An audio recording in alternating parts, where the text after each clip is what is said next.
All right, what's up, everybody? Welcome to Around the Bases, Tuesday, January 24th, 2023. I'm Chris GONZO, joined by the stat guy, Dustin Reeves. How's it going this morning, Dustin? Good, Chris. Getting ready for them Bulls to whip up on your Pacers tonight. Pacers been struggling here with without Halliburton. It's a little hard to get out there. But, yeah, him being out for the last week and a half, couple weeks, they've not been playing real well.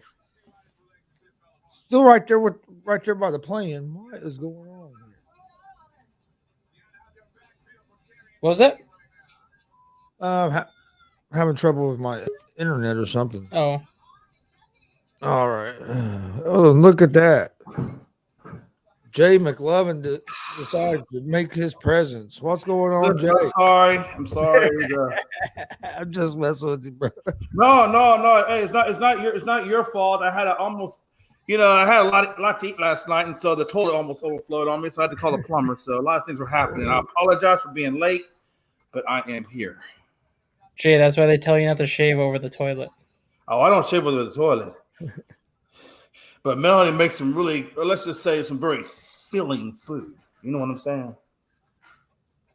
And then I'll tell you what, and then plumbers can be expensive. Yeah, they can, but not as nearly as extensive as a proctologist that has to re-examine your you-know-what, because the food that came out of your you-know-what was a little bit larger than the circumference of the you-know-what. So I'm just saying proctologists can be just as expensive. I'm just saying. That's true. I don't recommend it. So what are we talking about? I know we were talking about today. We're talking about awards today, right? We're talking about baseball awards that we were predicting for this year coming up, right? Yes. So where are we at? We're just starting, Jay. You just hopped in like 30 seconds after we started. We haven't even started yet. Good, that I'm right on time. we were actually talking about the Bulls and the Pacers going to play tonight. That's what we started with. The Bulls and the Pacers. Well, you know what? I'm not really liking the Bulls too much this year. I think the Pacers looking pretty good. I am kind of curious to see Miles Turner, if they do decide to trade Miles Turner eventually, or if that's going to happen. Do you think it's going to come to fruition with Turner being traded? I don't know. I hope they sign him. He's can sign him to an extension. He's playing real well this year with this young core around him. Right. He's looked good. Right. Because it seems like you guys are building some chemistry over there in Indiana, and I just don't know why you'd want to trade out of that chemistry when you guys are in the playoffs right now, or at least in the top 8. Yeah, like I don't know why you'd want to miss the chemistry like that. But no. I wouldn't. Right now, Halliburton being out is hurting us right now. He's been out for about a week and a half, and could be out a little bit longer. But stat guy, where you want to start? Or where do you want to start with? We can start with the manager of the year in both the National and American. Yeah, that's gonna be a good one.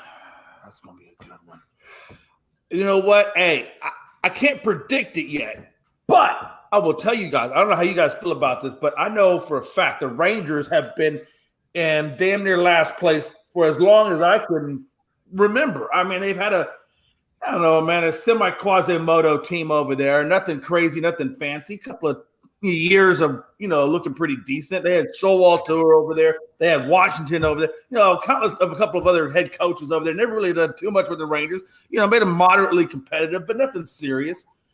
I'm really interested to see now that they brought in all this starting pitching over to Texas now. And then they got Bochy as their coach. We all know what Bochy did in San Francisco. So based on those reasons alone, I think Bochy, man, going from where last place, where Texas is, if they get anywhere near second place, tell them. Maybe even challenge the Astros for the division. How would you not give Bochy that type of credit? And honestly, Jay, I'm on the same page as you, because I was actually going to say Bruce Bochy as Bochy, whatever. Manager of the year also, just because I think with Jacob deGrom going there, with the pitching that they added this year, with a lot of the offense that they still have coming back, right. I think Texas can be this year's version of what Seattle was last year, where they basically come out of nowhere. Yeah, I think they could be better. With that Well, pitching staff, I do too. But I'm just saying in terms of like Seattle being a bottom feeder for ever, and then all of a sudden last year Seattle wins 94 games. I think Texas can take that same route where they've been kind of in that 4th or 5th place range for the last 5 years. They're going to win 90 games if their pitching holds up. yeah, I think they win 90, and I think they have a legit. You know, we're gonna have to wait and see how the offense, competes or what's the word I'm trying to think of?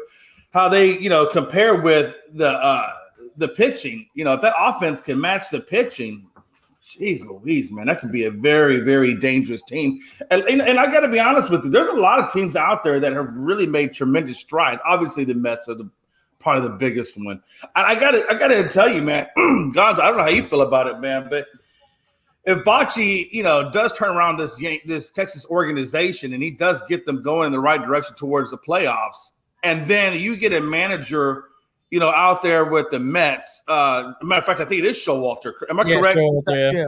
So Showalter, doesn't get to the World Series. I mean, do we put him down as the worst manager? I mean, with that lineup? Not necessarily, because you have to look at how deep the National League is now. It used to be the Dodgers and pretty much everybody else, and now it's legitimately, you could argue that 5 or 6 teams in the National League legitimately have a shot to win 100 games this year. And that Mets team was rolling pretty good last year until some injuries to their pitching staff and stuff kind of got them out of their rhythm, and they never got back on track. I just feel like barring injuries, I feel like Showalter. It's almost like the Mets have put Showalter in a no-win situation. I feel like with $400 million and your payroll and $800 million towards these guys, this luxury tax, all this money and all these guys they're bringing in, it's like if you don't get a World Series, how do we look at Showalter? I got to be honest with you. Look, bro, you've been given every freaking tool known to man. And you still can't win a damn World Series? What the fuck? I mean, I'm just saying, are we not looking at it like that? If I'm Steve Cohen and I just spent every damn dime under the sun, and I give you everything you want, and you don't give me a World Series title, I'm looking at you as a failure. No, I see what you're saying. Yeah. You just see sometimes we've seen teams try to buy championships. Most talented teams, those don't always win. But it does. You do have to get that right manager as well. But no, I agree with you guys. I like Bochy. I think that's a good choice in the American League. I also think Francona could be up for it in the American League this year too, because I think that Cleveland Guardians team is going to keep. I do like Francona. I do like Francona. They were one of the youngest teams last year, and they were starting to go. So I think they still might be a year away, but I think he could be another one that if he can get that team going. Maybe he could be in that maybe a manager of the year race. No, absolutely, especially so Guardians. That's American. I feel like the only thing that would hurt Francona would be Bochy. Just because I feel like for the Rangers to get into the playoffs, coming out of dead last place last year. I mean, yeah, they did put in free agents in there, so let's not overlook that. But man, that's a long way to come from the basement to the at least almost to the penthouse. Yeah, no, if they make the Rangers make the playoffs, it's going to be hard for anybody in the AL to beat Bochy for. And you also have to look at the division that Texas comes from too, as opposed to the division that Francona comes from. Texas has a lot more teams to hurdle in the AL West with like Seattle, with Houston, Anaheim. I believe is going to be better this year with some of the additions they made versus Cleveland.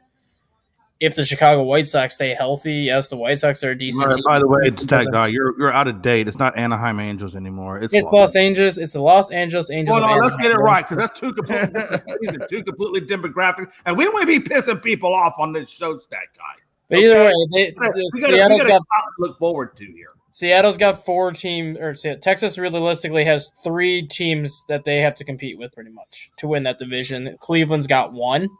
Maybe 2 if the Twins hold up, and even at that, you look at how bad that division was last year. Cleveland can win that division with 88 wins. If Texas doesn't win 90 games, they're not going to make the playoffs, let alone win that division. Off topic, just in reference to what Frankie Cruz is talking about, I didn't catch that, but I'm assuming, is he talking about the Bill O'Brien? And I was joking with Chris before the show started. I was the one that was praising Bill O'Brien as a coach and as a coordinator yesterday, and look what happens the next day. Belichick brings him back. I kind of thought he would. I mean, he does have ties to Belichick. So he's also got ties to Mac Jones from Alabama. Well, that's true. I mean, he has a lot of ties to a lot of things, so it almost makes sense to bring a guy like that in. Like you said, like you said, Stag, I think it was you that said it. He was a terrible GM, but he was a terrible GM. He wasn't that, like, a 548 winning percentage doesn't seem like that great of a winning percentage. But if you put that up against the NFL head coaches right now, that's a top 10 winning percentage in the NFL. So the guy knew how to be a head coach. The guy knew how to be a coordinator. It was just when he got too much control is when he failed. Yeah, that control will kick you in the butt sometimes, man. It keeps you from being objective. Yeah, it can. Where everyone go next? We can do NL Manager of the Year. Yeah. Oh, jeez, man. I think this is realistically a two man race. Realistically, who's your two man? I think Bob Melvin in San Diego. If San Diego can finally overtake the Dodgers this year and win that division. And then you have to look at Rob Thompson in Philadelphia for what he did the second half of the year last year after taking over for Joe Girardi, if he can do that for an entire season. I would give him manager of last year because of, like you said, just for those reasons. This year's a little bit different. He's already been there. Okay. We saw what you did. You got to the World Series, great. But can you get beyond that? That's where I think for him to get, man, I just think he has too talented of a team right now. They got to remember the awards are regular season awards. Like, if you look at last year, what he had to overcome last year, that made an excellent case for him getting it. This year, it's like, okay, you've been to the World Series. You improved you brought in Trey Turner. You improved some of your bullpen pitching. You've improved your team a little bit from what you had last year. So we expect a little bit more out of you. It's kind of like the expectations already there. But the awards are always regular season awards, though. And I get that. I get that. But it's not like he's coming. It's not like you're taking a team last year from last place and putting them. I think the Cubs. I'm looking at the Cubs right now. Given where the Cubs were and some of the additions that the Cubs have made this year, I think the Cubs, if they get into the playoffs, just get into the playoffs. I would have to give it, and I forget that dude's name, but I would have David Ross. I don't know them dudes. David Ross. He was a great player. But I would give it. If that's him, then I would give it David Ross. That's who I would give it to the Cubs. I don't know if he was great, but he was a good player. But I just feel like what he has to do with that team, if he could get them into the playoffs, I think even Mike Hughes would agree. That's got to be manager of the year, or at least damn near close to it. Even more so even than the Padres, because the Padres have an excellent line. And we saw what the Padres did. They were in the playoffs last year. I think for the Cubs to be out of the playoffs, into the playoffs, how do you not give that as manager of the year for the National League side of things? Yeah, and I'd be fine with that. And I hate the Cubs. What about I kind of think maybe could that Phillies coach still be manager, Thompson be in the running? I know he had him in the World Series last year. He can still be in the running because he was only manager for 84 games last year. He went a full season, so I think last year would have been Thompson's year to get that award, but just based on what he did was incredible. But what if this year in his first full season he gets him back to a World Series? I don't know. They made improvements upon that team last year, though. I just think there's not enough gap of improvement that team needs to go through to make him a manager of the year. Not nearly as much as what Chicago's got to go through. Chicago's got to go through a chemistry. They got to go through. I agree. There's a lot of things. I agree. If they made it to the World Series and Chicago made the playoffs, I would favor Chicago. But if you don't have a story like that, I think he could maybe sneak in there if you don't have a story of a team that wasn't very good last year that makes a good run. I think I would, in my opinion, and again, you take my opinion down to Walmart, you might get maybe a little ho-ho or something, but I feel like in order for Thompson to get manager of the year, he would have to win the World Series, in my opinion. He'd have to do better than what he did last year. And if he can win the World Series, given what they had the year previously, then I get that. That storyline would warrant it, right? No, I agree. But I think he won the World he got Series. to the World Series last year, so it's almost like, okay, you were there. Now what are you going to do? We've That's what improved your I said team. if he won the World Series. Yeah, you're damn right you said it. Say it with your chest next time. Hey, I'm old, man. I can't hear half that shit. I can barely hear what that guy's saying over there. What's the next award? What do we got, man? You need me to turn my mic up a little bit louder? We can go Cy What's up, Young. my wife? Can you turn that mic up a little bit loud? I can't hear your ass. We can go Cy Young. Oh, jeez, man, that's gonna be a good one. That's gonna be, oh my god, that's gonna be a good one. Cy Young, jeez, Louise. I don't know what you guys are thinking, and I know I might sound biased here, but I got every reason to believe there's no reason that either Framber Valdez or Javier can't get that. I have a bit of a wild card. I'm going with Carlos Rodon. You think he does it out there with New York? You look at the numbers that he's put up the last couple of years, and they've been great numbers. You can't deny that.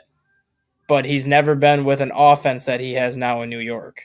You give that guy an offense like he has in New York, plus the pitching that he's had the last 3 years, he could be a 20 to 23 game winner. You do know that Javier and Framber both had lower ERAs than him, and they had good offense. You know that, right? Yeah, I know that.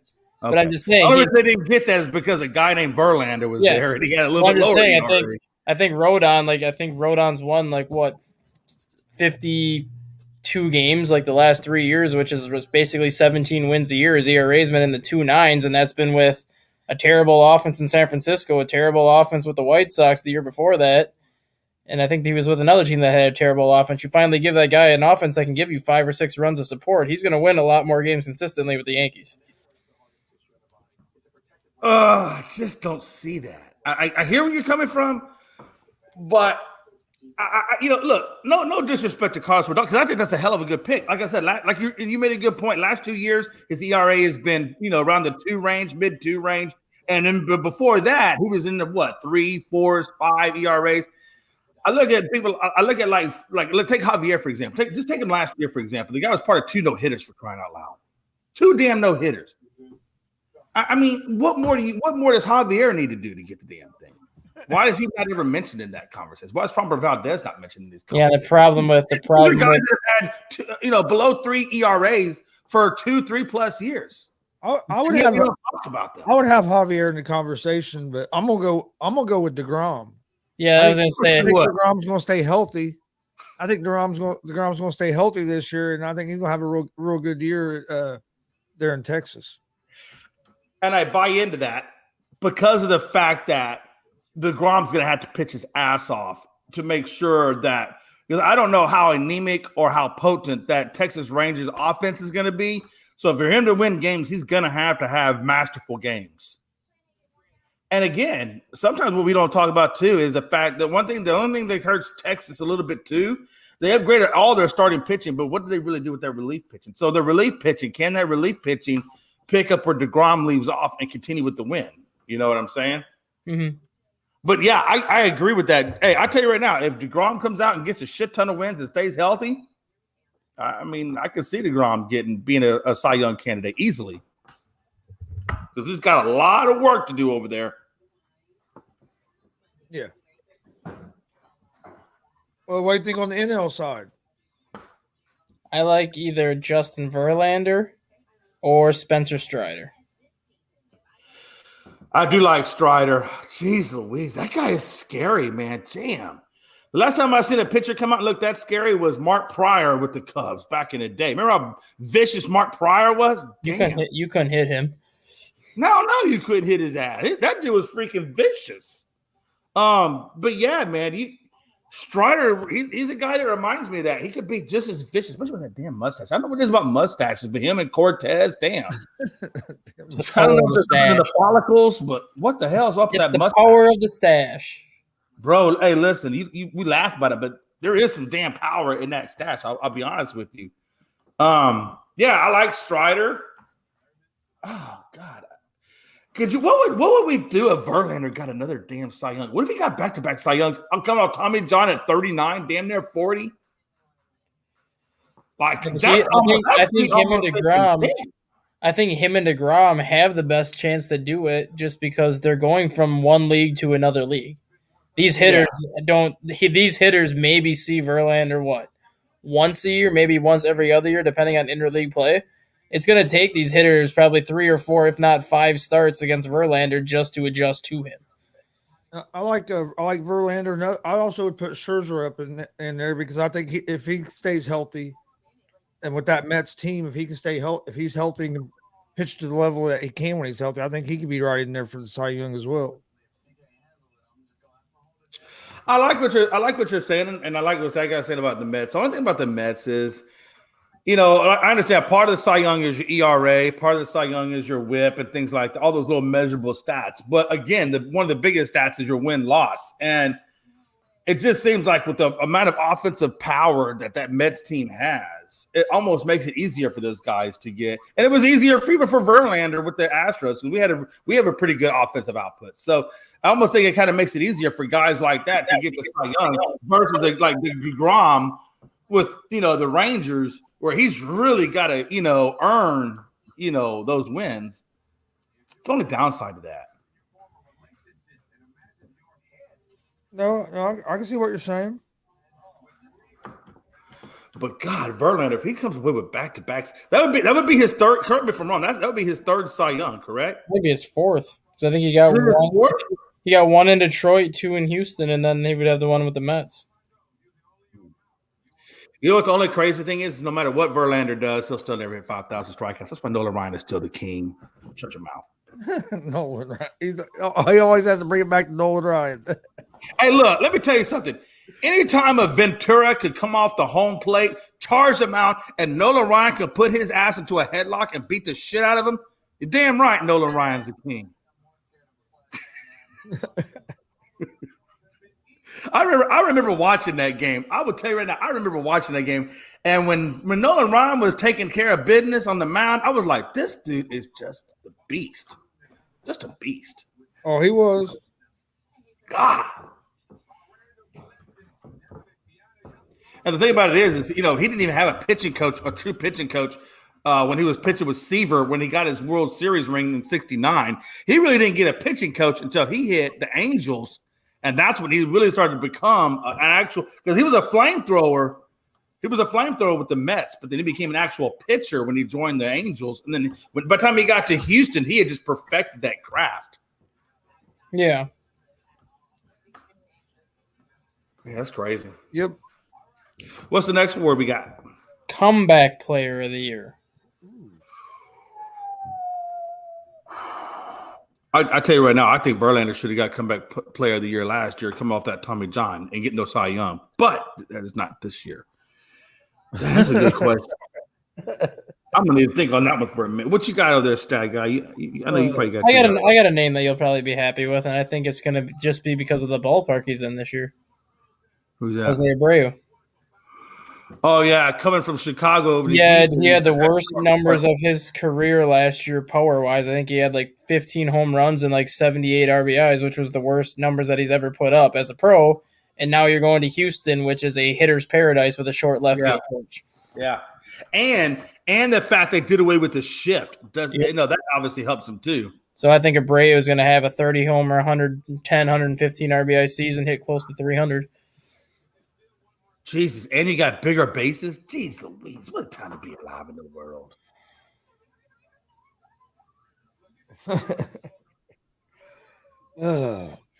Yeah, I like that Abreu though. I do like that. I do like that. What about maybe a guy like Mike Trout? With all the games he missed last year. If he can stay healthy the whole damn year and put up a good, solid, productive year, yeah, that would be huge. That's another good one. Damn, I didn't think about Trout. That's a good one.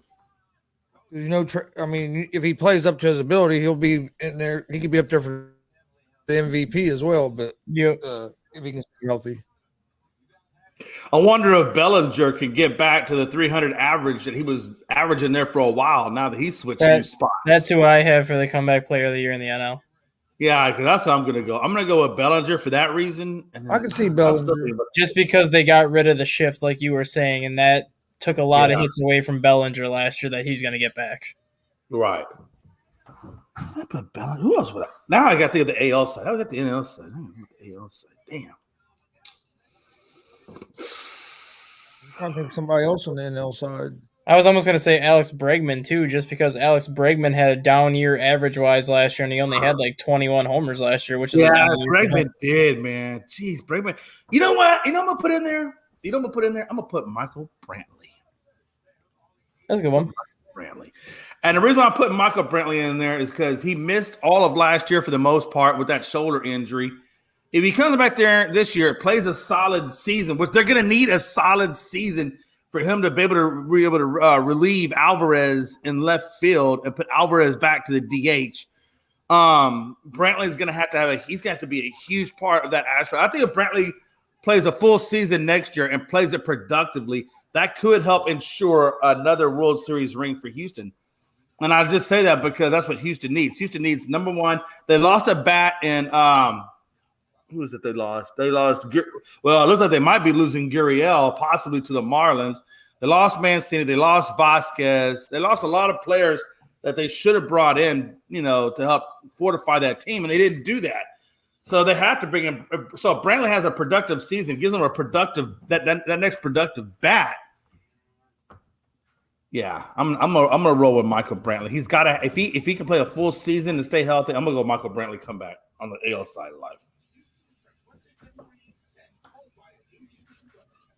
Yeah, I think I like Brantley. That's a good one. But I do like Trout, man. Jeez Louise, man. Trout. It just, I feel bad for Trout, man. That guy's just been hurt so many damn times. I think it's really robbed him of his true potential. You know what I mean? And it doesn't hurt the fact that he's on the freaking Angels. By the way, the Los Angeles Angels have, I guess the owner over there decided he's not going to sell now. Oh, he's not going to sell now? He's going to keep the team, and he's going to stay committed to them, trying to get them into, I guess, a World Series. Yeah.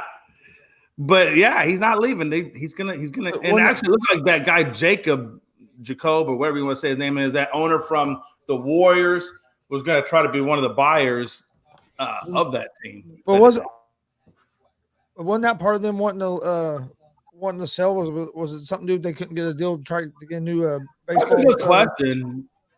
I didn't read that much into the article to find out all the specifics. I just saw it come across my thing, but I wouldn't be surprised because I know they were trying to move the Angels out there to was it the Angels or the A's that they were trying to move to Vegas?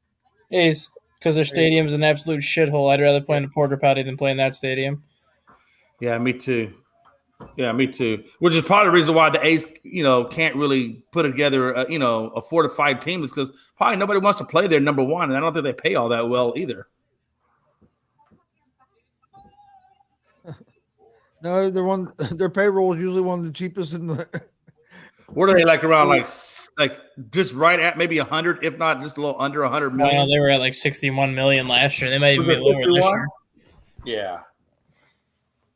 61 million. I mean, what's 61 million going to do against 300 something million? I mean, 400 million. I mean, I don't know what the A's are thinking, man. Are they just that cheap or they don't have the money or what's going on with the A's and why aren't they paying their players? Because it's a small market. Well, there's a lot of small market teams out there that'll still pay. As of today, Oakland has the lowest payroll in baseball at $56 million. Yeah, doesn't surprise me. That's why I think there should be not a salary cap, but a salary floor where you have to at least be at like 85, 90 million at least. Yeah, you have to spend at least so much money. Because if you look at, let's see here. I think it helped make baseball better because you can get more competitive, and I don't know, you get more teams competitive, just like in the NFL this year. Yeah, the bottom 8 teams in baseball this year have a payroll of $90 million or less. And of that, only the Cleveland Guardians and Tampa Bay were the only two teams that made the playoffs. Yeah, I don't think you have to spend Cohen type money to win a World Series. Clearly, No, you you don't. don't, because the Astros have done it with. I think they're like 164 million, 174 million, and they've won World Series with that. So, but I do think you have to, you do have to put some money into your team, or nobody's going to want to play for you. Yeah. And they'll say, "Oh, it's a small market." Okay, but if you spend 89 million, put a more competitive product out there, you're going to get more fans are going to come to the games. You're going to get more eyeballs on your team. You'll bring in more money as well. Wow. Yeah, I just don't know how the A's are doing it. I don't know how. I mean, is there even any real A's fans? I never hear of an A's fan. I never hear that. I can only imagine that one guy, that Bob Uecker, that guy out there by the TP in Major League, that's saying like, "Yeah, this is my team." I think I might know like a couple, but yeah, I don't. It's not. It's not. There's a lot of A's fans out there, but they don't attend games because they don't even like to go to the stadium. Like a lot of the A's fans out there, obviously, are going to root for their team on TV and watch a lot of their games in bars and at home just because their stadium is an absolute shithole that nobody wants to go to. Right. You build that team a new stadium, even if they lose 100 to 110 games, they're still going to draw a much better crowd because at least it's going to be a fun venue to be at. I've never been to the Oakland A's Coliseum, but I don't want to be. Have you been there? You've been there? I have been there. And you walked in and said, "What the hell?" They've had sewage backups for the last 5 years in the bathrooms. Oh, hell no. Yeah. There's people there and there's players there that said they would rather piss their pants during a game than use the bathroom facilities at the stadium. That's just going to tell you something. Like, what are they doing? God, what are they doing? I wouldn't want to play in that shithole. I'd probably get out of there too. Damn. I'd come up through the minors in the A's system, but then as soon as I got into the contract to play somewhere else, I'd be out the door. And then you have to look at the final 2 months of the season before the Raiders moved to Vegas. This thing half the field was covered in football and half the field was covered in dirt. So you had all the outfield grass was all ripped up from the NFL preseason game, so players were stumbling, the balls were taking weird bounces left and right because of all the divots that were left in the outfield grass from the preseason games. Right. I've always said, man, football and baseball should not be on the same field. And that's specifically because of the reason you're mentioned in there. They just tear up football tears up the field. So I just don't know. Unless it's turf, that's the only way you could get away with it.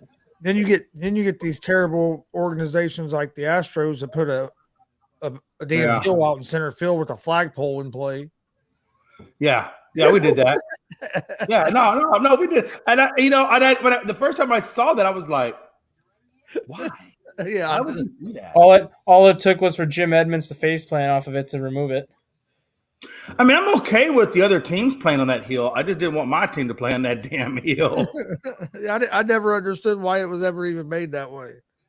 Yeah, I don't either. I think somebody had an idea. Hey, let me put a hill and let me put 3 flagpoles in this hill, and we're going to call it cool. And then somebody said, "No, that's a stupid idea." No, it was that. Move the hill out of there and let's go. The story actually is the designer messed up. When they were making the dimensions of the ballpark, that flagpole was supposed to be behind the center field fence. But when the designer made like the actual design of the field, center field was supposed to be 420 feet. Yeah. When the stadium was built, center field was 435 feet.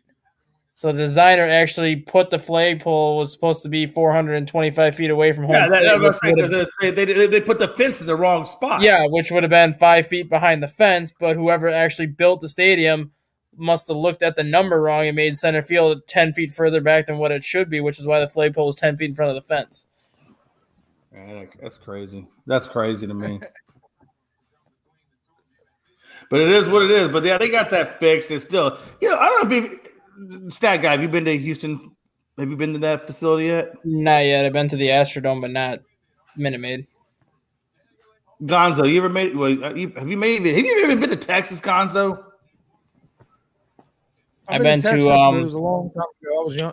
I've been to the was San Antonio Mission Stadium. I've been to the Round Rock Express Stadium, and I've been to Frisco Stadium in Texas. What's up? I have been to no stadiums out west. I've been to Camden Yards in Baltimore. That's probably been one of my favorites I've been to. And then, of course, I've been to Chicago White Sox Stadium. I haven't been to the Wrigley Field yet. Been to Detroit. Been to Washington National Park. You know, a lot of people don't understand the Yeah, reason why, like, the Astros Minute Maid is designed the way that it is. But if you think about it, it's pretty freaking impressive. If you look at Houston, what Houston was, you know, Houston was an export-import town. They had the channel right there to bring all the goods in. They had the rail yard that was the first thing that ever came in to export-import out of there. So what they did was they took the old train station that was in Houston, which is like, I think it was built like in either the late 1800s or the early 1900s, and they made that part of the stadium. And then they incorporated history in with the stadium. So people are like, well, why is there a train that goes across, you know, every time they score a home run? Well, it's because Houston was founded with the railroad that went through the middle of downtown Houston, and they wanted to keep that history in the stadium. That's why I love Minute Maid so much, is because it's not just a stadium, it's a landmark. It's a landmark type stadium that has modern day features. Think about that. You got a retractable roof, you got all the modern amenities, but yet, then you also have part of the 1800s built into the stadium as well, and it's all on purpose. And it's if you've never been in the stadium, it's fucking gorgeous, man. It's just, especially when they open up the roof and you get the skyline. Oh man, it really is. It's a gorgeous stadium. And Cincinnati has a nice ballpark as well, but that's one of my favorites. Great American, yeah. I've never been to Cincinnati. I do want to kind of go up north, Ohio. I want to go to Canton. Yeah, I'd say my favorite ballpark is Wrigley Field, just because of the history and everything that goes with it. Yeah, I get that. But the two close seconds for me are Oracle Park in San Francisco, because of the Pacific Ocean and just kind of the backdrop you get from that. And then PNC Park, which to me, what about PNC? That to me has like the best backdrop of any stadium in baseball, is the skyline and just how everything looks at PNC. Yeah. Well, hell, man, when you got damn rivers coming all up around it, I mean, you know it's going to have an ambiance to it. And Petco Park is also nice too. They're just. I don't go to any stadium that's named after, you know, an animal supermarket. Well, the animal supermarket donated $330 million of that stadium. I don't care. If I can't get oranges there, or if I can't go see a scandalous Enron, I don't want no part of it.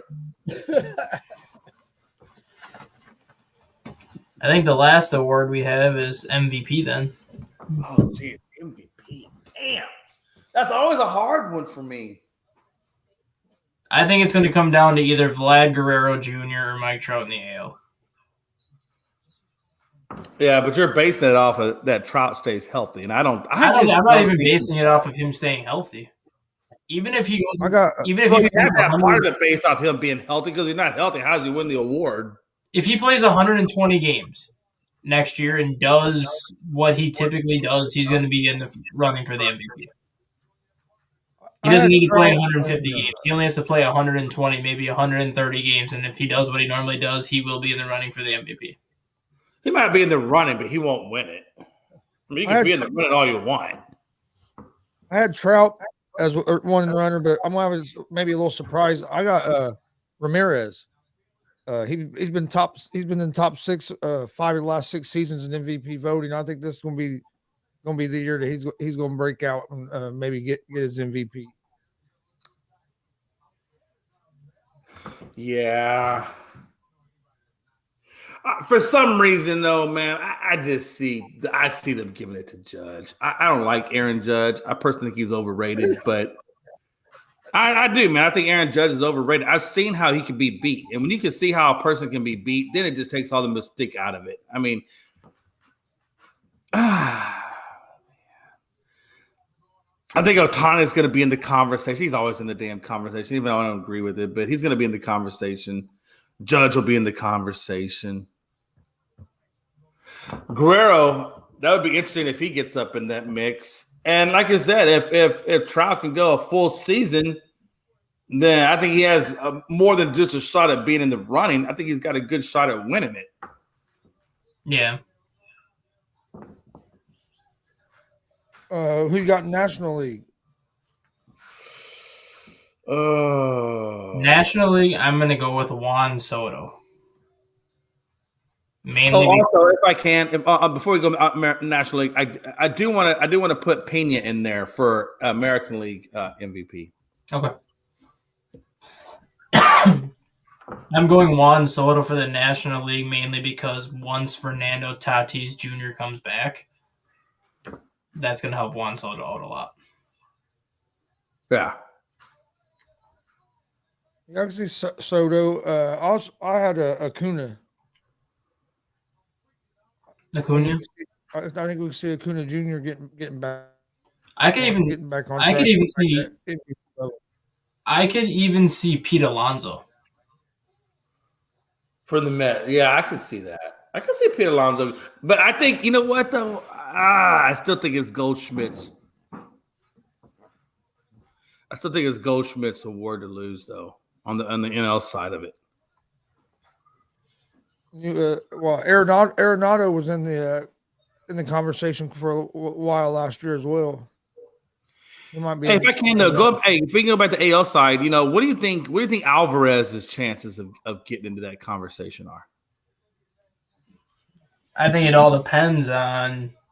I think he had 37 home runs. He had a little over 300 batting average. I think it all depends on the rest of that lineup, as in right. If Alex Bregman has a bounce back year, if Jose Abreu has a good year, if Jose Altuve has a good year, that's going to take a lot of the production away from Alvarez, just because those guys are going to be doing just as much damage as he typically does. Yeah, I think him at that DH role or even that left field role, though, I still think he, regardless of however where the other guys do, if he goes out there. Where was he hitting last year? Was he hitting fourth last year or was he hitting third? I believe he was hitting fourth. Because if you look at the lineup projections that John Morosi put out yesterday, they have Alvarez hitting fifth right now. They have Alvarez hitting fifth? Yes, they have Abreu hitting fourth. They have Bregman hitting third, Altuve second, and Brantley leading off. I don't like that. I think I would have put Alvarez. I would have put Bregman. If anything, I would have put Bregman at fifth. I probably would have had Abreu at four or had Abreu at 3 and Alvarez at 4. I love Breggy, man, but damn, sometimes he can be hot and sometimes he can be cold.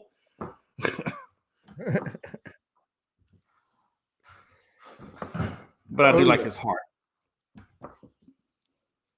All right. Well, I gotta get ready to get out of here. I think Jay, didn't you say you had to get off a little early too because you had a meeting this morning? Yeah, I got 9 minutes before I can get into this thing. We'll have to pick this back up tomorrow. Yeah. Yeah, we'll jump back on it tomorrow at 9 o'clock in the morning. You got any final thoughts, Jay? Yeah. If you hit the toilet bowl thing 2 times and the thing still doesn't go down, don't go for a third. No. Don't go for a third. Just call your plumber. Call your plumber and go have a chai latte while he goes in there and deals with what you left behind. Was it the sewer? Was it your the sewer main, or was it just your? Man, line? I don't know what it was. Hey, look, this building's old as dirt, so it has terrible suction power. Before I started having my health issues, that's what I did. I'm a plumber. That's why I was asking. Well, bring your ass down here, man. Bring that cripple cane ass down here and let's go. I'll do all the work. You just be program manager. Does Jay get the veterans discount if you head down there? Shit. Hey, he better get a damn veterans discount. You seen him out of gray up in here? He needs to get something. Damn. At least nice beard coloring would be good, but for some reason the wife likes the gray. I don't like the gray, but she does. So whatever. It makes you happy. God, what a time to be alive. Hey, And then, your dad did ask your favorite ballpark, so and I think Gonzo named his, and I know I did in Staga, so I guess we answered Gonzo's question. Stat guy, you got any final thoughts? No, not at the moment. I do not. Jay, I'm sorry. You got to change that. You cannot put. I forbid you from now on, Stat Guy, to have the letter D with a pink circle as your motive. I don't even know how to change that. That's just my default. You need to figure it out. Look, you need to figure it out. If you need to, I can loan you Gonzo's picture. I've been using it for years, but all I see when I see D it should say edit, is douchebag. I just want to call you. I want to change your name from Stat Guy to douchebag. Yeah, it should say edit audio avatar when you get ready to get on, and you can. I don't know. Does the letter D in a pink circle bother anybody else on this show? Put in the comments. If Dustin's pink letter D bothers you, please put it in the comments because it bothers me. Okay. You gonna be on at 1, Jay? Yeah, I'll be on at 1. I will be on at 1.